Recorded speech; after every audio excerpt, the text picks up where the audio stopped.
Hey everyone! It has been so long since I've been on camera.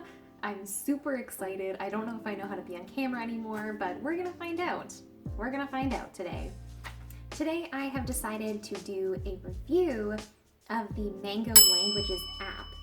Partially because I kind of want to get into doing more like language learning content, see kind of where that can take this channel, and partially because I was like, it was an app that I'd never heard of, but I was kind of pleasantly surprised by it. I actually get access for free through my local library, so like maybe check if yours offers something similar or any sort of language learning app.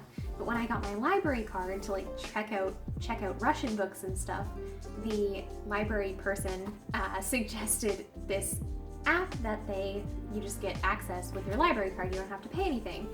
So I decided to try it out, and I do actually really like it so far. I have not done very much because I believe in the Russian course there are like 6 units, and within each unit there's like at least 4 chapters, and within each chapter there's like at least 6 lessons.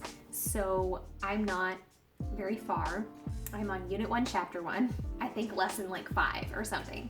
So this is kind of like a preliminary review based on everything that I've seen up front. I am going to be keeping using it, so if it gets like better or worse as time goes on, I'll probably do like an updated review once I have done more things. So I'm going to start with the things that it is really good for that I've found. The first thing is that I found it's really good for learning new vocab. It had a lot of words that were really kind of relevant because it taught you all of the greetings at first, and then it also taught in one of the first lessons there's the words for like hot and cold and sunny, things like that, freezing, cold. So they were really good words for like small talk stuff, because a lot of times like in English I just talk about the weather if I don't really know what else to talk about. So now I have the tools to do that in Russian too.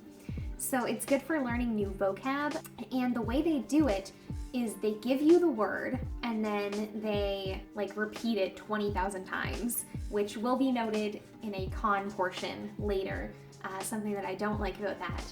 But it's good because like you hear it so many times, and then it comes up in the review cards as well, so you really get the chance to learn all the vocab.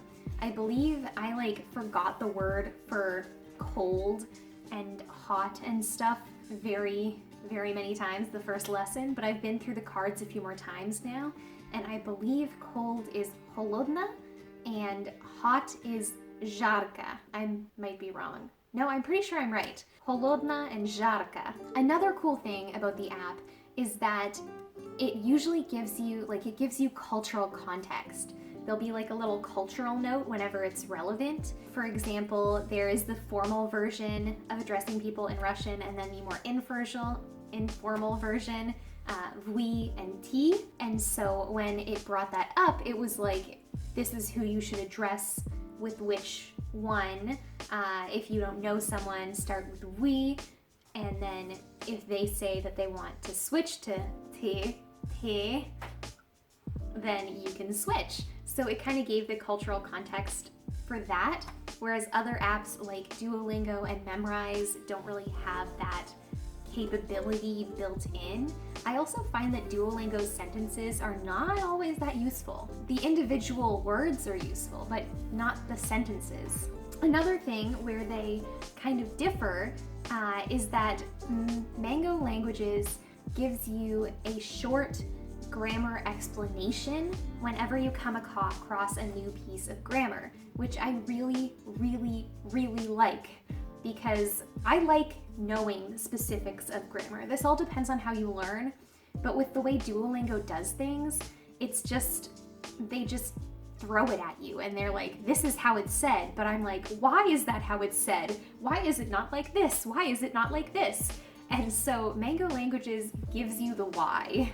I found it's also been good for creating real life sentences, and it also gives you their like direct English translation equivalents, because of course other languages don't like string sentences together in the same way as English. And I think that's something that like English speakers or like people who are learning any new language kind of fall prey to, is that they structure the sandwiches. They structure the sentences in the same way they would in their native language, which is not always how it works. So it gives you like the direct English translation, and then also gives you like the kind of colloquial meaning translation of what it actually means. What I found it to be less good for so far, keep in mind that I haven't gotten super far into the program, and I think it gives you like some more intense stuff as you get further along, but I haven't found it super good for speaking. It does ask you to speak, but it does not monitor your pronunciation at all. There's a way for you to kind of like test your own pronunciation against the native speakers. Like you can record yourself and record the native speaker for words that you're really having trouble with, but it's not like Duolingo where you just press a button and talk and it grades you. Granted, Duolingo is not perfect either, because sometimes I've like completely fudged pronunciation and it's like, yep, you're good, you're fine. So I guess this isn't exactly a con. I didn't even label these as cons. I'm just saying things that the app's less good for. I've also found that it isn't super good for listening so far.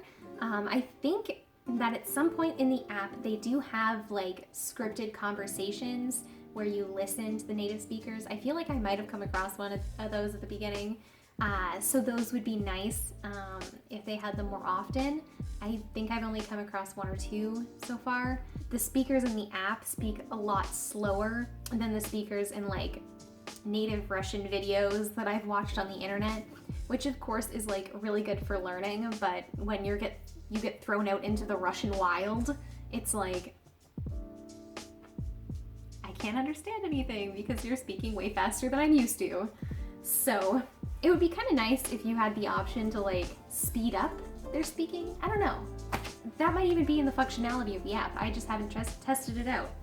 The other thing that it isn't good for so far is writing. I haven't gotten any exercises that involve typing out the Russian words. So learning the spelling of things is not going to be as easy with this app. Luckily, I've gotten to a point where I'm like pretty okay with being able to like sound it out. But in Russian, sometimes letters are just missing. Sometimes they just don't exist in the pronunciation, but they're like, oh, well, there's one of those there. Of course, that happens in every language, I think. But so it'll be hard for some of those ones. Also ones that I'm not super confident in the pronunciation of. It's like, what am I gonna do? I can't pronounce it. I can't write it out. What's happening? They might also have those later in the more advanced portions of the app. Once again, that's another thing that I don't know because I haven't used it that much yet. Basically, I kind of want to wrap this up with like the one overall con that I did mention near the beginning and am going to be mentioning again right now, is that it gets very, very, very repetitive. So fucking repetitive. It's not just having to... Pinky, can you fucking stop digging?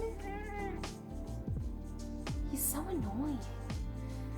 It's not even just like having to repeat the same word 20 times, but it's the way that the person in the... He's fucking stuck. He's stuck. It's the way that the person in the app prompts you to speak. It's like, how do you say you? Formal. And then like 2 slides later, it's how do you say you? Formal.